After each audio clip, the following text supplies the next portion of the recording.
Geralmente as polêmicas e as tretas que rolam sobre os jogos do São Paulo acontecem quando os jogos acabam e às vezes até quando o São Paulo ganha. Só que dessa vez inverteu. Já está rolando uma polêmica forte sobre o próximo jogo. Se prepara porque o bicho vai pegar aqui, hein? Escuta o que eu tô te falando. E vou falar também sobre um velho conhecido da torcida do São Paulo que entrou mais uma vez nas pautas sobre reforços. Confesso que eu não aguento mais escutar o nome desse cara aí. Mas eu quero começar o vídeo respondendo uma jornalista que falou uma besteira cavalar sobre o São Paulo. O assunto era a final da Libertadores entre Flamengo e Palmeiras. E ela deu um jeitinho ali de colocar o São Paulo no meio. Mas antes, por gentileza, deixa o teu like, tá bom? Clica no joinha para fazer esse vídeo decolar aqui na plataforma. Bora dar o start no vídeo, rebatendo a besteira dita pela jornalista Domitila Becker do portal UOL. Se você torcer para São Paulo, Corinthians ou Santos, o dia da zoeira era ontem. O vice da Libertadores deveria ser mais motivo de inveja do que meme. A senhorita Domitila decretou que o dia da zoeira era só o dia do jogo, né? Passou daquele dia, segundo ela, acabou. A gente tem que invejar o Palmeiras. O retrato do que virou o futebol brasileiro é o jogador Daverson. O Daverson faz gol e pede desculpas para a torcida adversária. Faça-me favor, hein? E outra, inveja do Palmeiras, nesse momento. Palmeiras faz 2 anos que não ganha nada de importante. E esse ano aqui é pior, hein? Porque a Leila injetou quase R$ 1 bilhão em reforços e vai terminar sem nada. E o motivo para não ficar com inveja do Palmeiras nesse momento é que perder a Libertadores é difícil, hein? Eu já vi o São Paulo perder 2 finais de Libertadores e é um azedume que não cabe no peito. Afinal de contas, sofrimento a gente já tem os nossos e de monte. Eu não preciso invejar o sofrimento dos outros. Eu invejo o Flamengo, que foi o campeão pela 4ª vez da Libertadores e passou a gente. É o Flamengo que eu invejo. E outra bobagem que eu tô vendo circular por aí tá vindo de meia dúzia de torcedores do São Paulo. Os caras querem que o São Paulo entregue o jogo para o Internacional para ajudar a rebaixar o Santos. Pera lá, vamos por partes. Para começo de conversa, o Santos só depende dele. O Santos, nesse momento, está fora da zona de rebaixamento e na próxima rodada vai enfrentar o Juventude, que é rival do Internacional, e já caiu para a 2ª divisão. Ou seja, vão entregar. E na última rodada, o Santos vai enfrentar o Cruzeiro em casa. Cruzeiro, do Gabigol, que já está com a vida feita no Campeonato Brasileiro, já tem a sua vaga garantida na Libertadores e vai disputar aí a semifinal da Copa do Brasil. Provavelmente o Cruzeiro vai vir com sub-20 para enfrentar o Santos, sem compromisso. E já posso afirmar que o Santos não vai cair para a Série B. É simples assim. E o São Paulo deve ganhar do Internacional e fazer um esforço para meter uma goleada por 2 motivos. Primeiro, o Internacional sempre foi uma pedra no sapato de São Paulo. Eis que o universo futebolístico nos deu a oportunidade de afundar o Internacional. E o São Paulo não pode deixar passar. Segundo motivo, o São Paulo está brigando para permanecer na 8ª colocação, porque de repente, se Cruzeiro ou Fluminense for o campeão da Copa do Brasil, vai se estender uma vaga da pré-Libertadores para a 8ª colocação. E o São Paulo precisa estar lá. Então não pode brincar. E aí você me diz, Renato, mas é uma pré-Libertadores. É bom São Paulo ficar de fora para não passar vergonha? Sim, de cabeça quente a gente até fala isso. Mas o São Paulo não pode ficar de fora da Libertadores.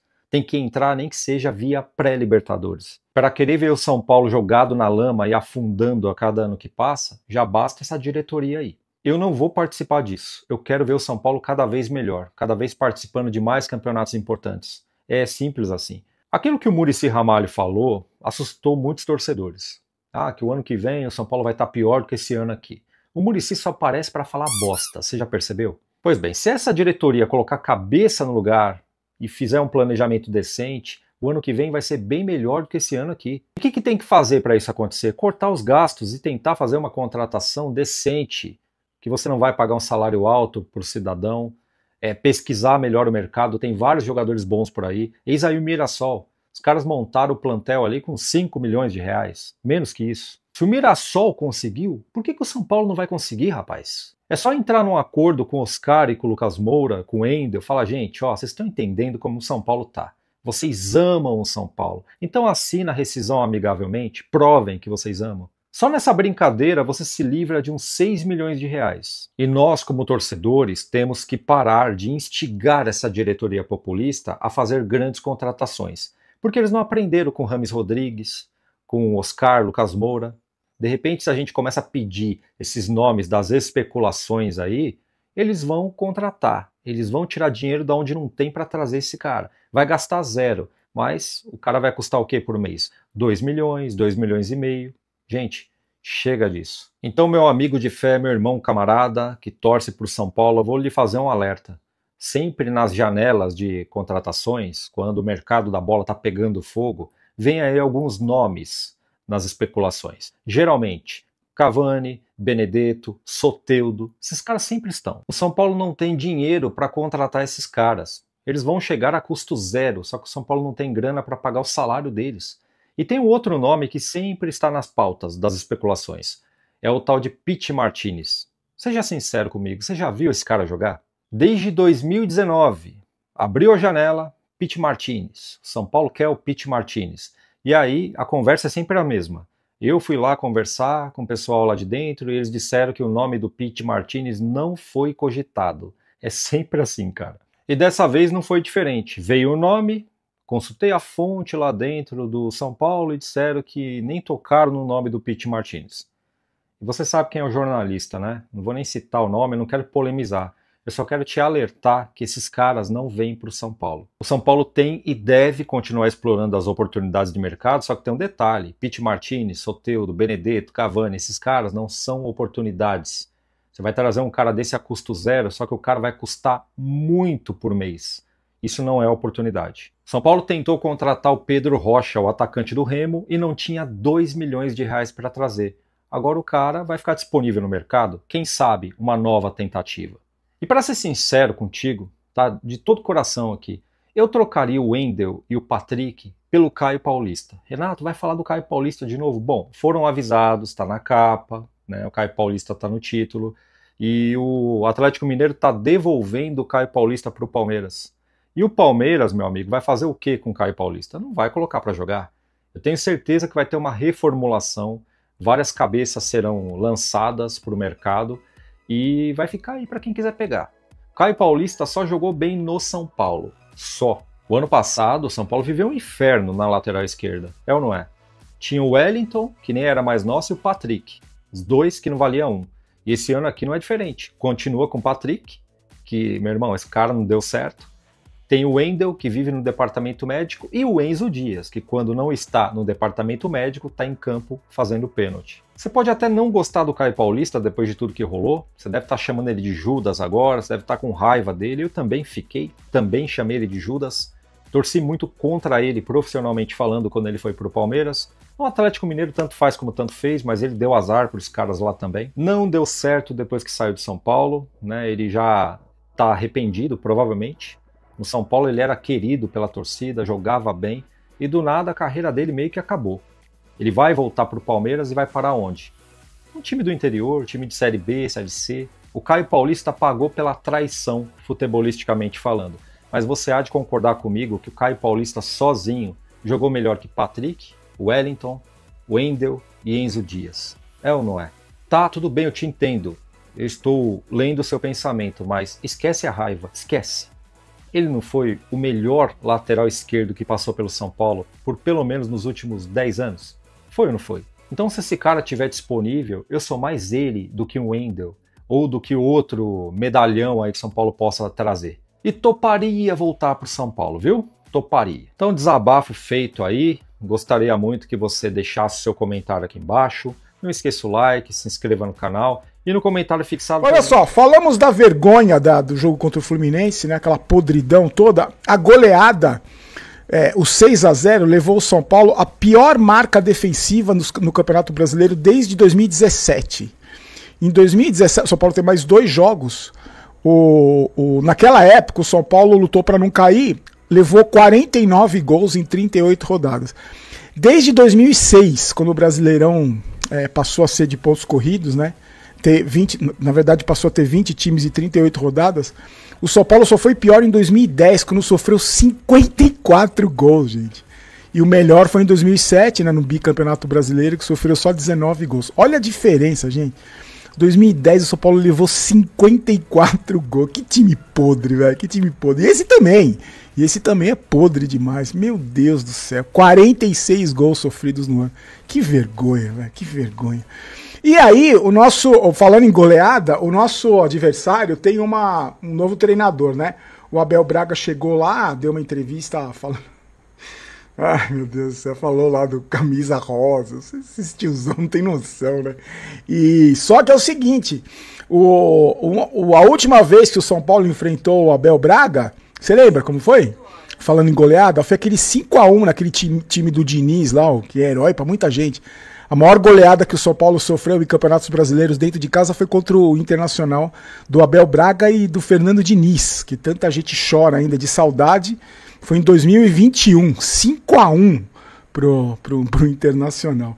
Os lá, a arbitragem do horroroso Bruno Arleu de Araújo e no VAR também horroroso Caio Max Augusto Vieira. Vamos fazer um bolão aqui, já vou colocar até o anúncio da KTO. Vamos fazer uma aposta. Vocês acham que quantos pênaltis vão ser marcados contra o São Paulo amanhã? Quantos pênaltis o VAR vai ver a favor do São Paulo? Você tem uma suspeita ali, o VAR vai chamar e falar, talvez seja pênalti. O Arleu, cabeçudo, o Arleu, vai lá ver o pênalti, talvez tenha sido pênalti. Vamos fazer uma aposta? Quanto que você acha que vai... Eu acho que o São Paulo tem grande chance de sofrer pênalti, porque sofre todo jogo. Qualquer coisa que acontece na área do São Paulo é pênalti, porque esse presidente não tem poder de bastidor nenhum. E daqui a pouco eu vou falar do Tagarela. O Tagarela tá falando pra todo mundo agora, o Belmonte. Saiu, tá falando, desemestou a falar. Quando eu tava trabalhando eu não falava, né? Não abria a boca, eu só falava pros amiguinhos. Agora desembestou a falar, já vou falar do Tagarela aí. Vamos fazer uma aposta?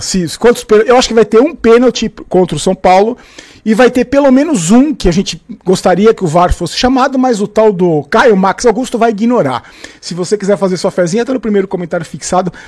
A KTO, pra você se divertir, gente, não é pra ficar rico nem pobre. E vamos fazer sempre uma brincadeira, assim, em jogo do São Paulo. Vamos fazer sempre uma aposta esdrúxula, assim, pra ver. Eu acho que vai ter um pênaltizinho a favor do Inter, né? E vai ter um pênalti que o São Paulo poderia ser marcado pro São Paulo, mas o juiz não vai nem chamar o VAR. Vai ser que nem aconteceu contra o próprio Fluminense mesmo, quando tava acho que 1-0, 2-0. Teve um tranco nas costas do Ferreirinha, lá ele caiu na área, o juiz não deu nada. E nem sei se foi o Ferreirinha, não foi o cabeça aqui de baga que levou o empurrão. E contra o Corinthians foi marcado. Foi 1000 vezes pior, mas contra o São Paulo ninguém marca nada. E você sabe que o São Paulo é só tomar. O São Paulo do Casares só toma tapa na cara de todo mundo. Hoje eu tava conversando com um amigo meu palmeirense, tava dando uma zoadinha nele, e ele falou, zoadinha, até parece que eu, São Paulino, vou zoar palmeirense, né? Até parece, eu tenho vergonha na cara. Mas ele tava pistola com o que aconteceu, com o brasileiro, com a Abel, tava pistola com todo mundo. E ele tava falando, porra, vocês foram prejudicados contra o Palmeiras e foram prejudicados contra o Flamengo. Eu falei, São Paulo. E contra o Fluminense também, contra o Corinthians também, contra todo mundo, contra o Santos, contra o Grêmio, contra todo mundo. O São Paulo é prejudicado porque não tem poder de bastidor nenhum, né? O Tagarela falou que isso não tem nada a ver, que o São Paulo tem muito poder de bastidor. O Inter é o primeiro time na zona de rebaixamento, tem só 41 pontos em 36 jogos. Tem só 10 vitórias, 11 empates e 15 derrotas. Fez 41 gols, sofreu 53, um aproveitamento de 37%. O que acontece? Eu estava conversando com o pessoal do Baldaço ontem, falando do São Paulo, e eles falavam assim, parece que você está falando do Inter, parece, de gestão, de falta de cobrança, de comando. É isso, gente.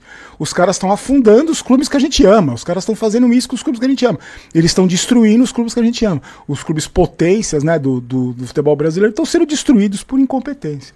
O São Paulo, eu tô muito curioso, quer dizer, não vou mentir pra você, eu tô um pouco curioso pra saber como que os acomodados, como que aqueles jogadores vão reagir, como que eles vão entrar em campo depois daquela humilhação, daquela cusparada na cara que eles levaram contra o Fluminense. Eu tenho um palpite, que vão entrar com a mesma preguiça, com a mesma má vontade, porque para mim são péssimos profissionais, né? E a nossa questão aqui é sempre profissional. Para mim são péssimos profissionais, são profissionais que não estão nem aí para a carreira, para o clube, para a camisa e muito menos para a torcida. Para mim vão entrar com aquela postura bunda mole de sempre, aquela postura de má vontade, como se fosse uma obrigação eles entrarem em campo para jogar uma partida de futebol.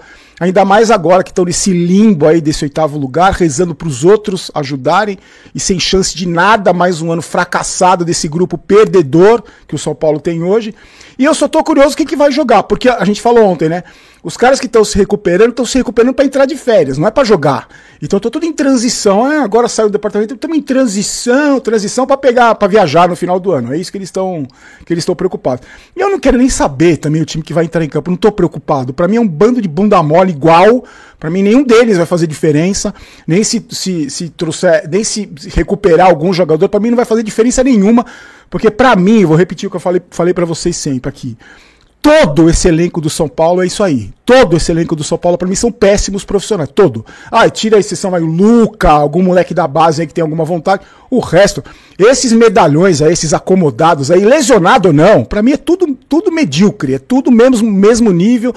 Todos eles, ninguém tá nem aí pro campeonato, ninguém tá nem aí pra nós. Pausa de 5 segundos para pedir a sua ajuda ao nosso canal com o seu like e se inscrever se ainda não for um inscrito. Preciso te contar agora se existe alguma chance de Júlio Casares sofrer impeachment no São Paulo. Esse assunto passou a ser discutido desde a semana passada, quando o Tricolor tomou 6-0 do Fluminense no Rio de Janeiro. Pouco tempo depois, 41 conselheiros do São Paulo fizeram um abaixo-assinado pedindo que o Casares renuncie. Essa possibilidade está completamente descartada. O presidente do São Paulo nunca pensou nem cogitou abrir mão do seu mandato. Ele é presidente do São Paulo até 31 de dezembro de 2026.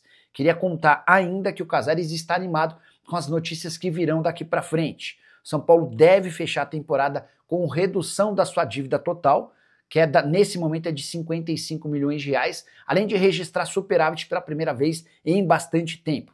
Mas dentro do São Paulo, a campanha pela saída do presidente continua. Durante o último final de semana, sócios levaram uma faixa e a mostraram dentro da sede social do clube, exigindo a saída do Casares.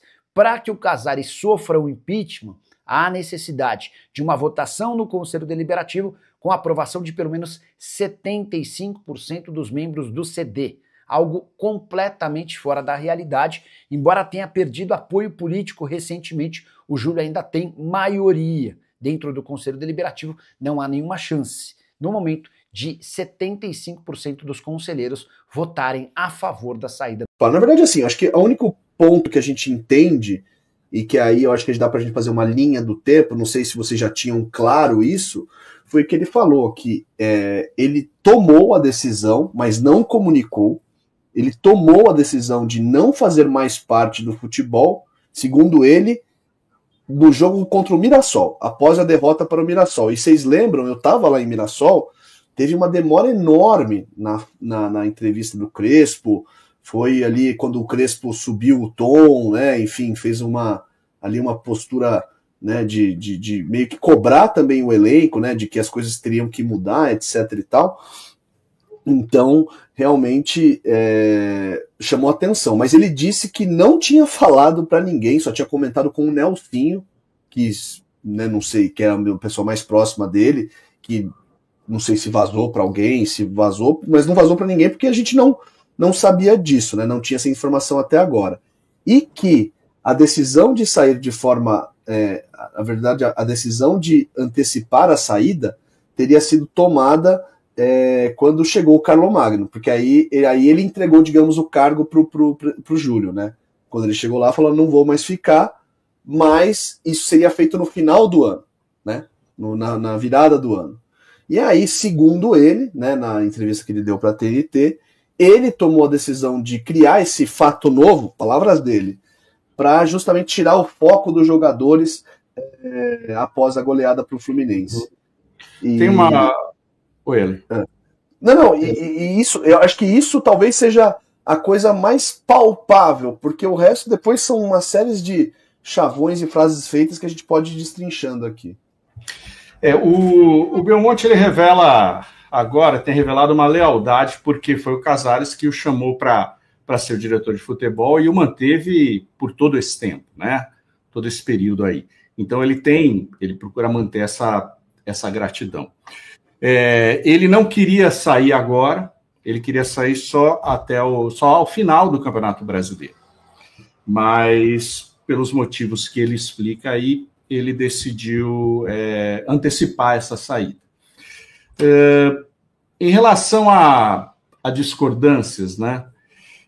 Primeiro, como ele é muito ligado aos jogadores, ele não vai, nesse momento, para o confronto. Não sei se virá em algum momento, mas nesse momento, mesmo que ele quisesse, que ele tivesse pontos mais fortes para se contrapor à administração, principalmente ao presidente Júlio Casares, ele não faria isso porque o São Paulo ainda está lutando no Campeonato Brasileiro por alguma coisa, né? Então ele não faria isso para não tumultuar ainda mais o ambiente.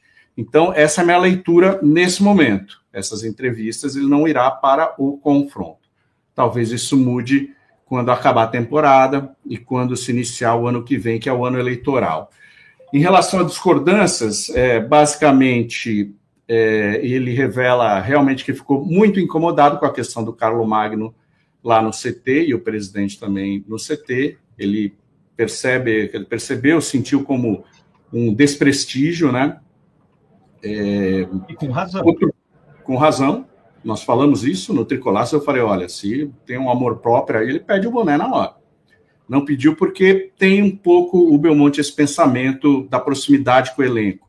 Ele não quer atrapalhar mais, criar mais dificuldades do que já existem lá. Cotia, ele vem e fala, sou contra a nossa galinha dos ovos de ouro, sou contra vender. Para quê? Né? A não ser que a gente cedesse uma parte se fosse pelo total da dívida. Ele fala isso. Então, ele discorda do FIP. Né? Não sei até que ponto ele trabalhou contra, não sabemos. Uma outra questão, vocês falaram, é do investimento. Ele acha que São Paulo, né, ele pensa que São Paulo vive um pouco estressando esse discurso, não temos dinheiro, numa posição de coitadinho. E ele acredita que uma política muito austera vai fazer você economizar aí 30 milhões, baixar a dívida em 30 milhões por ano, e o São Paulo vai voltar a ser competitivo quando? Né? Porque a dívida é 900 e tralalá. Né? Então ele acredita que com investimento você consegue montar um time melhor e chamar mais receitas e ser mais competitivo, e aí sim fazer a roda girar. Mesmo a dívida crescendo, você vai crescer a sua competitividade, títulos e mais receitas numa velocidade maior. Tá? Tô dizendo. Mas aí, Maurício. Basicamente é o que eu entendi dos conflitos em relação ao que pensa o Júlio Casares. Ele falou isso, citando Palmeiras e Flamengo, falando, por que esses clubes estão bem? Porque eles investiram. Gente, é uma distorção da realidade tão absurda que me choca, inclusive me questiono se ele de fato vai ter capacidade ou é a pessoa certa para conduzir o São Paulo. Por que eu falo isso? Porque ele fala como se os times, esses times em questão, o Flamengo e o Palmeiras, como se eles tivessem se endividado mais para investir em jogadores e que isso teria movido a roda virtuosa que eles estão vivendo aí praticamente há 10 anos, né? Tanto o Flamengo quanto o Palmeiras. É o contrário. Os dois times comeram um pão que o diabo amassou. O Palmeiras quase foi rebaixado. O Flamengo tinha times pífios, né? Como é o do São Paulo hoje, né? Teve jogadores aí que a gente nem lembra o nome. Hernani Brocador era um grande craque do Flamengo. Conquistou também uma Copa do Brasil, sabe-se lá como, quando a Copa do Brasil ainda não era essa competição tão boa pagadora, né? E também meio que a vedete dos olhos para muita gente, né? O Flamengo ganhou em 2013 de um jeito ridículo, mas teve elencos ruins por quase 5 temporadas, até que de fato virou a chave. E o Palmeiras tem a questão de ter tido, digamos, uma pessoa, um abastado, que botou dinheiro, sanou as dívidas. Imagina como se fosse hoje, pintasse aí um mecenas que zerasse as dívidas do São Paulo, mas não como um grego, não como o Marinax, mas alguém que fizesse com juros de pai para filho, né?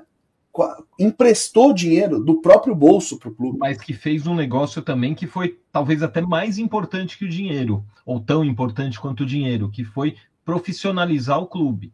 Foi limar o conselheiro de cargos-chave, foi trazer soluções que iam além do dinheiro. Sim. Então, isso a gente precisa levar na conta, porque isso é algo que o São Paulo, por exemplo, o Júlio, com o capital político que ele tinha no primeiro ano de mandato, ele poderia ter feito isso. Só que o problema é que ele estava avaliando que, talvez aí eu vou perder esse capital político e não vou conseguir a reeleição. Sim. Então, para mim, me assusta. Se ele acha que esse é o caminho do São Paulo, ou seja, vamos dobrar a aposta. Ele quer coringar. Ele quer fazer igual ao Corinthians. Ele vai contratar, sabe-se lá como pagar, vai dar uma de Galo também, que contratou e ficou sem pagar salário para os jogadores por quantos meses e virou uma SAF porque, digamos, se endividou com um cara que depois se apossou do clube, né? Por ter, digamos, na sua mão tantas dívidas como foi o caso do Rubens Menin. Então, eu fiquei ali um pouco, não só decepcionado, mas talvez preocupado se o Belmonte se pretende aí candidato, né? Fora isso, né? Fora que, né, na hora de bater no peito, então, falar que é candidato ou que se vê como candidato, ele, né, quis ali sabonetar a lá Casares. Não quis confirmar, não negou, nem confirmou. Poxa vida, o São Paulo já não tá numa situação, né, Mal, de ficar aí, todo mundo ficar compondo com todo mundo. Nós temos que tomar medidas drásticas, né? Tomar um remédio amargo, tomar, né, um choque de realidade. Coisa que eu acho que esse pessoal aí não tem. Buscando ampliar sua capacidade de investimento para 2026. O São Paulo estuda com a Galápagos Capital a criação de um fundo de aproximadamente R$200 milhões destinado exclusivamente à contratação de jogadores. O formato ainda está em discussão e sendo desenhado e o valor pode mudar. A ideia é que investidores aportem recursos que serão usados obrigatoriamente em reforços do elenco profissional. Em contrapartida, esses cotistas seriam remunerados com base na venda futura de atletas do clube. O modelo, portanto, pressupõe que o clube gere receitas com negociações no mercado de transferências no futuro. A Galápagos é atualmente parceira financeira do São Paulo no FIT, Fundo de Investimento em Direito Creditório, já utilizado pelo clube e, por isso, foi procurada para estruturar também esse novo mecanismo de investimento. A relação entre as partes não é inédita. Recentemente, o São Paulo tentou com a mesma gestora a criação do chamado FIP de Cotia voltado à base. Mas o projeto acabou não avançando internamente. Esse movimento, porém, não interfere no desenho do fundo de contratações, que segue em tratativas próprias.